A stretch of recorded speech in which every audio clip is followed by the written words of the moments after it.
All right, let's go to number 17. Sleeper running backs emerging. You got Jaylen Warren, you got Boston Scott, you got Ameer Abdullah. Some of these names we just kind of pop up every year with kind of like, what do you think? They're going to Ameer Abdullah has been brought up a lot of times. Yeah, he's hideous. He sucks. But it's a good transition from the James White role because Josh McDaniels is their coordinator. They released Kenyon Drake, who was his competition for the receiving work. They were confident to release Drake because Abdullah has been a quote-unquote camp revelation, thriving in the James White role, according to them. Remember, 86, 72, 123, 95 targets. I'm not saying Abdullah's going to walk into 120 targets this year. No fucking way they'll even come close when you have Devontae Adams, you have Darren Waller, you have Hunter Renfrow. But 55, maybe, 60, maybe. They just scheme the running back position so well as pass catchers that Abdullah held out for 2 preseason games because he's one of the most valuable. Josh Jacobs was playing more than Abdullah in the preseason because they value him less than Abdullah, apparently. Like, I know that's a little bit of a stretch, but he was playing in the freaking Hall of Fame game, Josh Jacobs.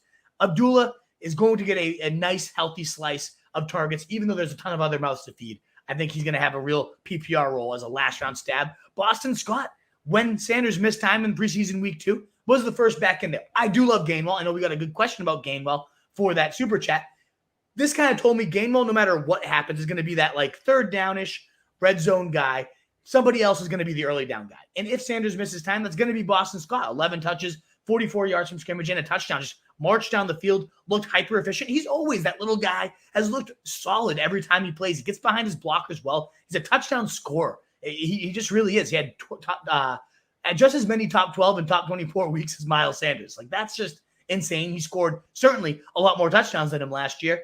I've always kind of liked Boston Scott. I think he's decent.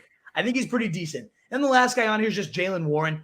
I mean, Najee Harris comes out and says he was dealing with a sprained Linsfrack.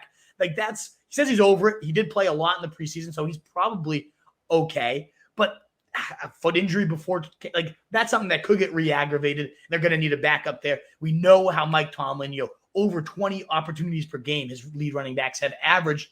And Jaylen Warren has reportedly beat out Benny Snell. They cut Anthony McFarland, so he's another mouth that's out of there for this undrafted free agent that everybody in camp has been raving about. And he's deserved the hype. 16 carries for 48 yards was not that pretty, but 7 receptions for 54 and a touchdown shows you that kind of every down skill set for Jaylen Warren.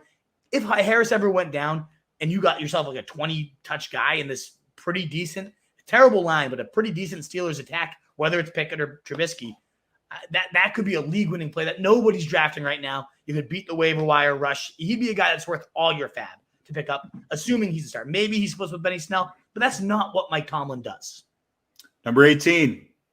What is up, you fantasy wolf? Thanks so much for tuning in. If you haven't already, share your thoughts in the comments, check out some more videos, and join the newest Wolfpack by subscribing below.